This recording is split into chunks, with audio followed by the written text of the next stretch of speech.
This episode is proudly supported by OpenTable. Nearly 1/3 of diners are booking same day. So they're making those decisions on the spot. And 10% are making their bookings within just a few hours. And so it's why it's so important to have booking software like OpenTable, which allows your diners to discover you. And so when restaurants are on platforms like OpenTable, they're much more likely to be discovered. We help diners to connect to restaurants. Ultimately, having technology, using technology, helps you to reattach to those diners. Experience the power of OpenTable. For an exclusive offer, visit restaurant.opentable.com.au/DITW. Enjoy the friendly, passionate service of our staff.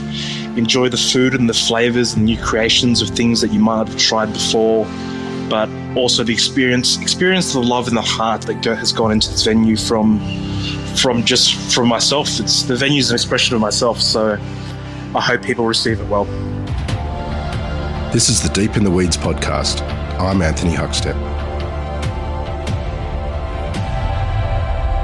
Taking the traditions passed on over generations and shining a new light on them can be tricky. You run the risk of offending all those that have come before you, but also risk losing the essence and soul of a cuisine too. Of course, you can, if done right, not only open a new world of food to diners, but also celebrate the magic of your heritage. Andrew Duong is the owner of Miss Van's in Canberra, ACT. Andrew, how are you? Good, thanks, Huck. Thanks for having me on today. It's great to have you on the show. You're about to embark on a pretty incredible journey which started in a shipping container. You're about to open Miss Van's in bricks and mortar. How are you feeling? Feeling great, mate. Feeling very excited. Obviously feeling nervous and a bit anxious as all restaurant openings go. You can do a couple, you can do a few, you can be a hospitality professional and have opened up numerous venues, but there's always that little fear and anxiousness that always exists with them. But overall, definitely excited, mate. Well, tell us a bit about the idea behind it. I know it reaches into your heritage. When did you first decide to embark on the journey of Miss Van? The Miss Van's journey probably started when I was younger. When I went to uni from when I was 18, first generation born Australian from Viet Lao parents. The story's got a whole bunch of sort of steps throughout our family history, but Miss Van's came along when I was actually going through uni. I did a degree, finished it, worked in hospitality throughout the time, and I always wanted to sort of stay in hospitality and do a restaurant. It was always my dream, and I realised that quite early on. But being a first generation born Australian to refugee parents in Australia, the university route and the professional doctor or engineering sort of role was mandatory for me. Miss Van sort of came from my love of hospitality while I was at high school and college and university working hospitality. Then one day a little site popped up at Westside Container Village and Miss Van's street food version 1 was born. You mentioned the steps through your family history contributing to that creation. Take us back to when you were young and tell us about your family and the role that food played. The role of food in my family is huge. When we were young, we obviously grew up poor. We were a refugee family. My parents emigrated to Australia in 1983. My maternal side, my mother was born in Laos. My grandparents were all born in Vietnam, and my father's side was all born in Vietnam. They escaped to Laos because of poverty and because of the war, and then eventually went to Thailand and spent a few years there in a refugee camp before coming to Australia in 83. Back in Laos, in Vientiane, where my mother was born, my grandmother and her used to push around a cart and sell banh mi bread. And when they were in the refugee camps for a number of years, hustling banh mi's and local street fare in the refugee camps before coming over to Australia in 1983. So food's always been integral in our family. I guess it is the case for many multicultural families as well. sitting around the dinner table, whether it's Monday night dinner or special events like, Lunar New Year or the Full Moon Festival or celebrating death anniversaries, was always a fun time because everyone sat down, everyone ate together, and you might not have much money or much belongings or whatever else, but there was always love, comfort, and just greatness at the family dinner table. And that's what sort of pushed me to do hospitality and, I guess, become a restaurateur. Just the love of being able to present food, present drinks, and having someone enjoy it and be fulfilled from it. Can you tell us about some of the feasts that you had when you were young? Is there any standout dishes that were always part of those feasts? Yeah, of the Vietnamese and the Lao and the Thai, look, sticky rice and Lao sausage or northern Thai sausage with some jambon, tomato, salsa dip, some lap. That's a fantastic meal from my childhood. You've got fantastic Lunar New Year dishes that are sort of very Chinese influence. So your pork belly and eggs in coconut juice. You've got your stuffed bitter melon, soups, rice dishes, and then it's just dinner, meals, family was just integral in my upbringing. You briefly mentioned the sort of start of Miss Vans with the shipping container, but take us through that story of how did you pull it together, having never run an establishment before? Look, ever since I've been probably about 15, 16, I've always worked in hospitality. I've started off in kitchens, went from dishes, became a waiter, became a restaurant supervisor. I've done restaurant management roles. I've done bar management roles. I've worked in kitchens as a cook, as a chef. Miss Vans was a sort of a low risk entry into the hospitality industry for me. It was a good tester, and it was a 2-year project that turned out to do well. All throughout my uni years, and even after finishing university, I sort of dedicated myself to learning the hospitality craft by immersing myself in a number of venues, helping assist opening a number of venues, and sort of just accumulating as much experience and information as I could.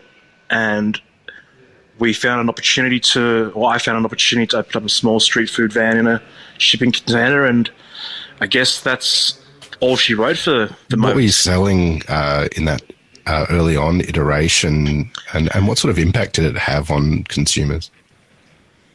We were very simple. We operated out of a 40-foot shipping container, so we did Vietnamese banh mi, for beef noodle soups, and sort of Vietnamese noodle bowls.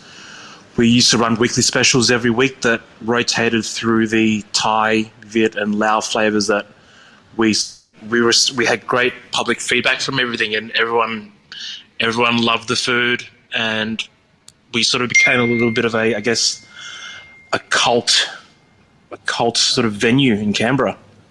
What do you think it was about that made it gave it such cult status? I think it was food from the heart, Huck. It was food that I grew up, food that I enjoyed. It was flavors that was true to what the food was, and it was authentic. Yeah, it comes from love. It comes from the heart. You went on to do a couple of restaurants with some other young professionals in Canberra with Lazy Sue. Tell us about how that started. So I finished up towards the end of my tenure at the shipping container village. I'd known some friends from the industry for a while. One that I'd worked with at many venues, and 2 others that I knew just from working in venues in the city. We sat down one day and we had a meeting, and we sort of came together as a group of minds. We had some ideas together to do a restaurant, to do a bar, and what came out of that was Lazy Sue. And then we had a lot of ideas and a lot of brainstorming from the development of the Lazy Sue restaurant, and then that's led to the Baby Sue opening a couple of years later. What was the offering there? Lazy Sue was our modern take on Japanese Korean. More of a I wouldn't say so much formal, but a fun, casual Lonsdale Street in Braddon dinner restaurant, lunch restaurant with a bar. And our Baby Sue venue was more catered towards the quick service lunch market that surrounds the area. the last year and a half has been challenging for many, and during that time, you decided to sell your shares in Lazy Sue and Baby Sue and focus on Miss Vans. What drove that decision, and what sort of impact has the last year and a half had on you?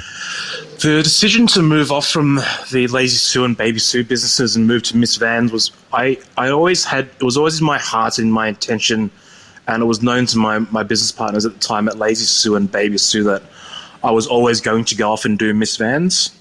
It was just at a point of time, I reached a point of time in my life that I was ready to do it.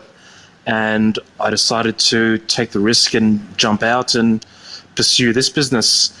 The timing of my choice is probably, in hindsight, not the greatest thing that I've ever done. To be honest with you, I'm trying not to swear or cry here, but yeah, it was difficult. The last year and a half has been difficult. But look, if you can run some businesses, I guess, reasonably, which we did with Lazy Sue and Baby Sue during COVID.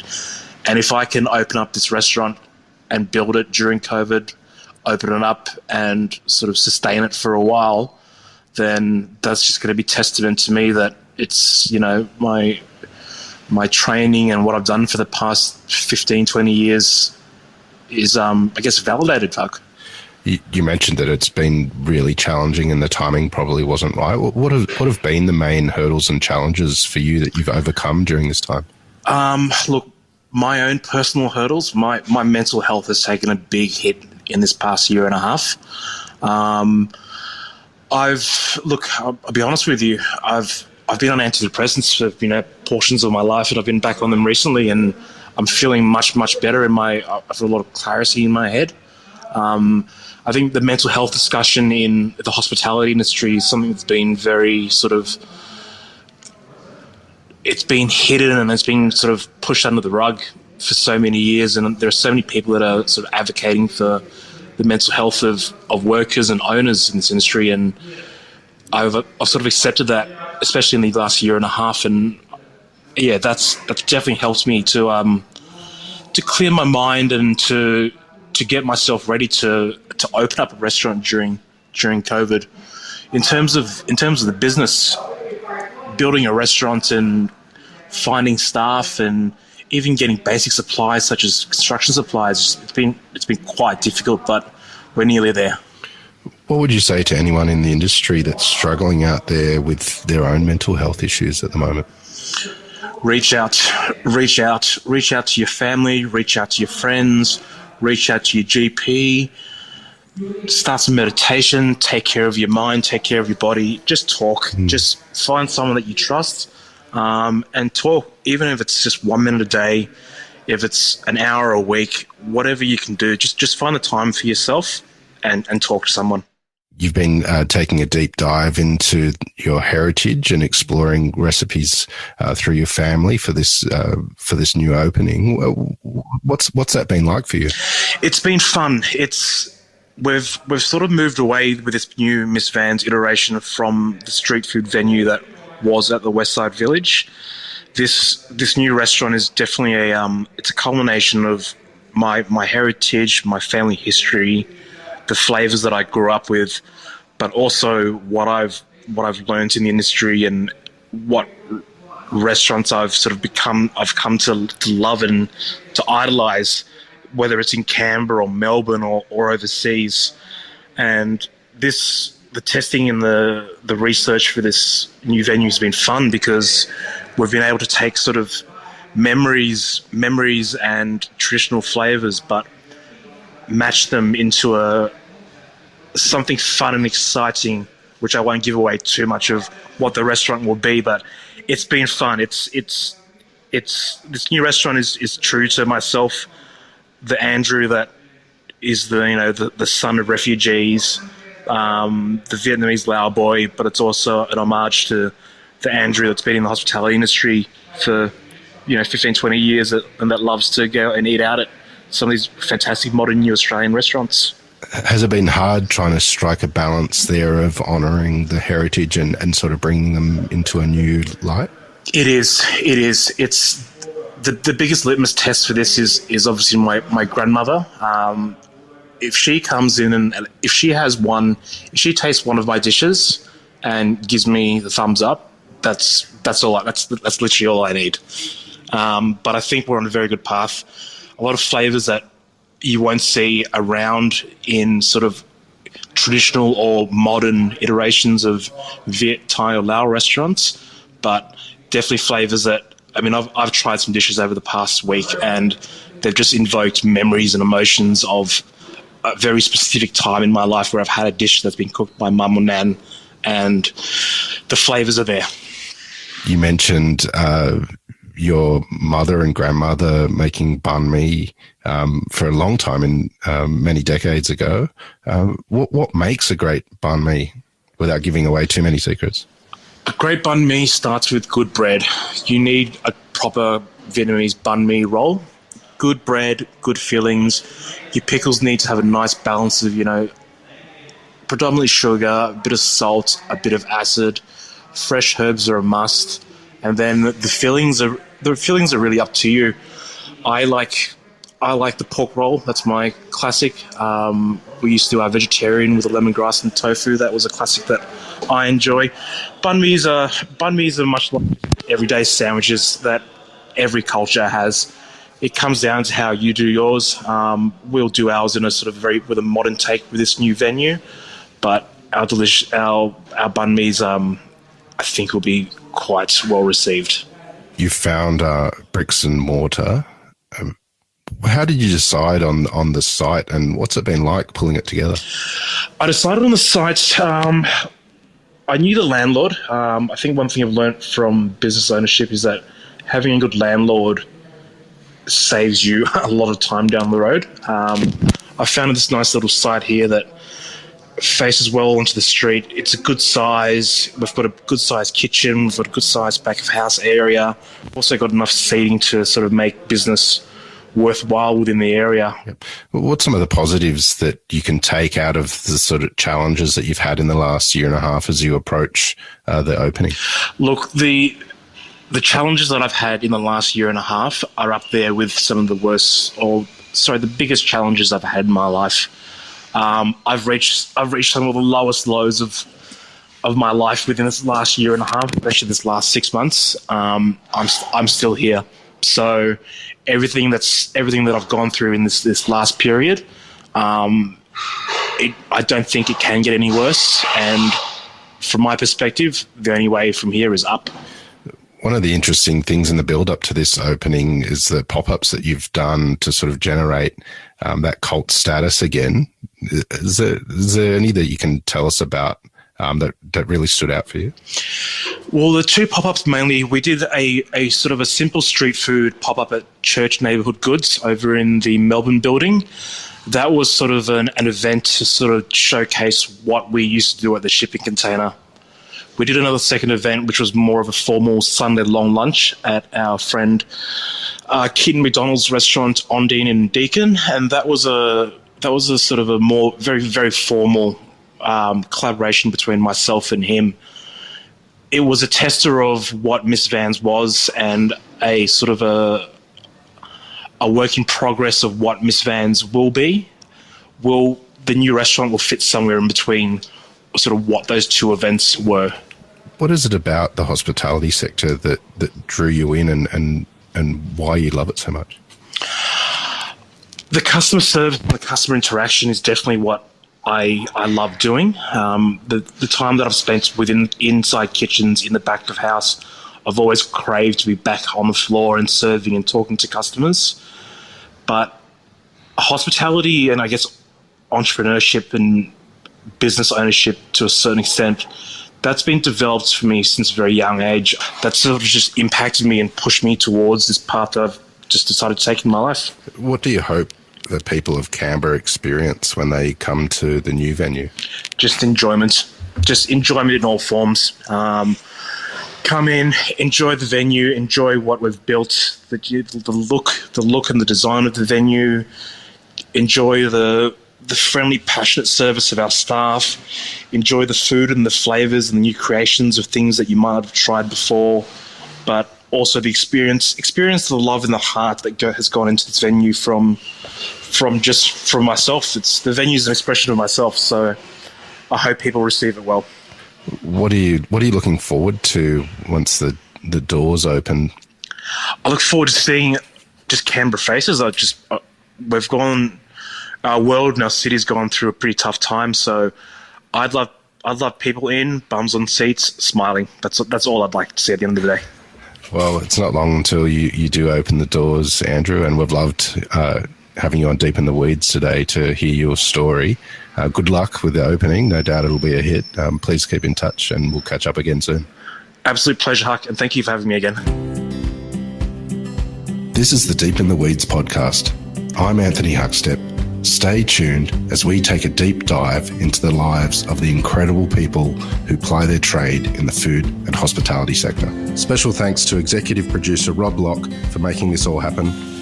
Follow us on Instagram at Deep in the Weeds Podcast or email us at podcast@deepintheweeds.com.au. Stay safe and be well.